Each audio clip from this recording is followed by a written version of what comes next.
ولكل وجهة هو موليها فاستبقوا الخيرات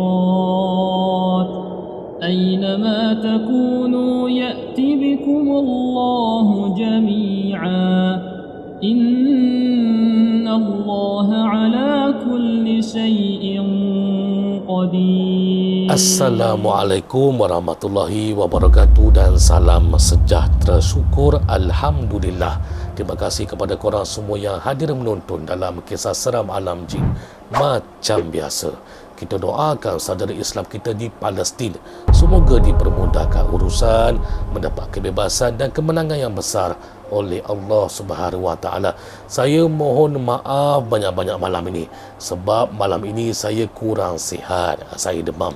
Jadi berkemungkinan besar tidak akan perform sebaik seperti yang selalunya. Tetapi saya cuba usaha jugalah untuk hadirkan satu kisah setiap Jumaat malam untuk korang semua yang hadir menonton. Saya cuba jugalah ya. Jadi kita mulakan dengan bacaan Bismillahirrahmanirrahim. Semoga dipermudahkan urusan kita malam ni.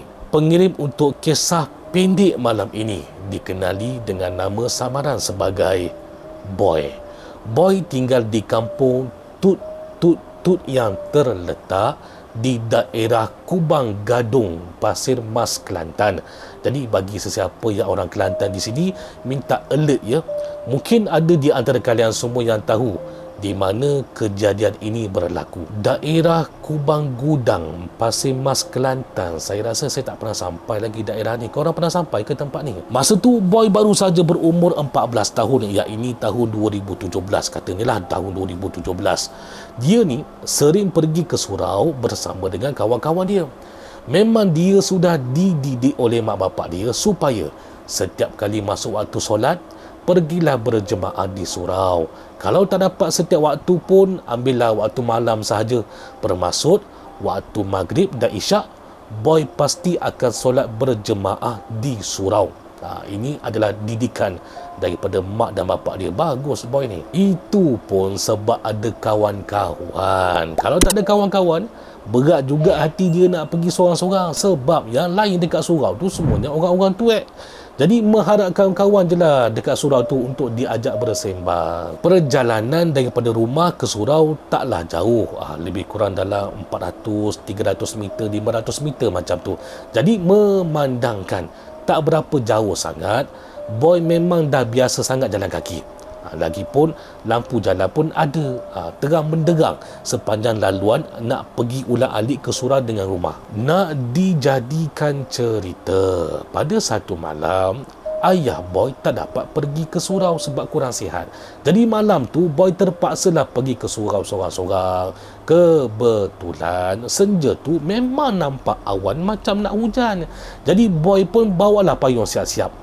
Manalah tahu masa balik selepas solat isyak nanti hujan lebat ke kan. Benar seperti yang diduga, masa solat waktu maghrib, hujan turun dengan lebatnya. Sampaikan apa yang imam baca dekat depan pun tak dapat didengar oleh makmum-makmum dekat belakang.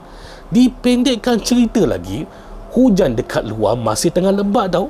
Selesai je solat isyak, masa imam tengah baca doa, tiba-tiba blackout, bekalan elektrik terputus. Jadi selepas dia selesai semua tu, yang mana jemaah yang rumahnya berdekatan, mereka reda je lah hujan lebat tu, balik ke rumah. Yang masih berteduh dekat surau adalah 2-3 orang tua dan juga Boy bersama dengan kawan-kawan dia. Boy apa kira, dia bukan kisah pun. Lagi lambat dia balik, lagi bagus, lagi syok. Boleh sembang-sembang lama sikit dengan kawan-kawan yang lain sambil menyelam, sambil minum air. Budak-budak lah katakan, lagi lambat balik lagi bagus, atas alasan hujan lebat. Berteduh kejap dekat surau. Tak lama selepas itu hujan pun jadi renyai, rintik-rintik. Yang orang tua dah berjalan pulang ke rumah. Jadi kawan-kawan Boy ni pun beransur pulang jugalah. Masing-masing kata lapar, tak makan malam lagi. Boy pun tak ada pilihan lain, ikutkan je lah. Dia pun turut pulang ke rumah. Masalahnya sekarang ini, bekalan elektrik masih lagi belum pulih. Gelap kampung ni. Jadi bila mana kita sedar tiada bekalan elektrik, Secara tidak langsung, lampu jalan nak balik ke rumah boy ni pun turut serta gelap jugalah kan. Boy awal-awal dah tak syok dah. Mulalah dia fikir bukan-bukan dalam kawasan kebun, bukan hantu je yang dia bayangkan, tetapi buatnya ada babi ke, ular ke, jangan dibawa main. Kata boy, kampung dia ni memang selalu sangat nampak ular dengan babi-babi hutan. Itu yang buat dia takut. Tawakal je lah balik ke rumah. Walaupun hujan rintik-rintik, tapi boy tak buka payung. Sebab kata boy, payung tu dia jadikan senjata. Senang nanti nak hayun ke kalau ada benda-benda yang bukan-bukan melintas nanti kan. Tapi betul kata boy, perasaan tak sedap hati dia tu memang benar-benar berlaku. Masa dia tengah berjalan, tiba-tiba dia dapat dengar tahu ada suara mengekek-ngekek ketawa. Pada mulanya tak berapa jelas, jadi sangkaan awal boy ingatkan monyet. Tapi seketika boy ni hampir-hampir nak pingsan selepas dia dengar dengan sangat jelas suara ketawa tu datang daripada atas kepala dia. Bila boy ni toleh tengok dekat atas, boy nampak ada nenek. Boy tak tahu nak gambarkan macam mana. Katanya dekat atas kepala dia ada seorang nenek tua dalam keadaan terbaring, meniarap, sedang menatap ke arah boy waktu itu. Korang boleh bayangkan tak maksud boy ni macam mana? Macam mana yang saya nak buat? Kalau saya lah, saya rasa macam ni kot keadaan dia. Sebagai contoh, adik, sini. Ni anak bujang saya. Sebagai contoh je, ni sebagai contoh je untuk gambaran. Boy tengah berjalan balik dari surau nak ke rumah. Tiba-tiba dia dengar ada suara tengekek-ngekek. Bila dia pandang atas, tiba-tiba ada muka nenek.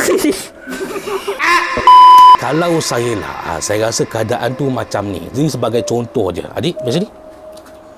Ni anak bujang saya pinjam kejap sebagai contoh gambaran je. Boy balik daripada surau nak ke rumah hujan genyai. Tiba-tiba dia terdengar tau ada suara tengekek-ngekek. Bila dia pandang atas, tiba-tiba ada nenek tua dekat atas kepala. Macam mana tu keadaannya? Macam ni lah keadaan dia. Walaupun malam tu gelap, tak ada lampu jalan, tapi disebabkan ada cahaya bulan, itu yang dia boleh nampak mak nenek dia tu. Boy kan budak-budak, manalah dia berani. Dia teruslah pecuk berlari balik ke rumah. Sepanjang dia ni berlari balik ke rumah, sedar tak sedar tau, terkencing-kencing dia dekat pakaian pelekat dia.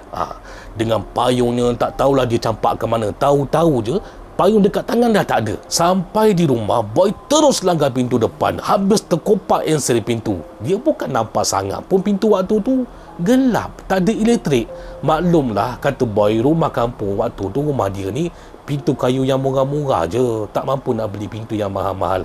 Kasar sikit, mesti rosak hancur punya. Yang paling boy terasa hati, bukannya bapak dia ambil berat ke, ambil serius ke, tanya khabar ke, aduh lengur kaki.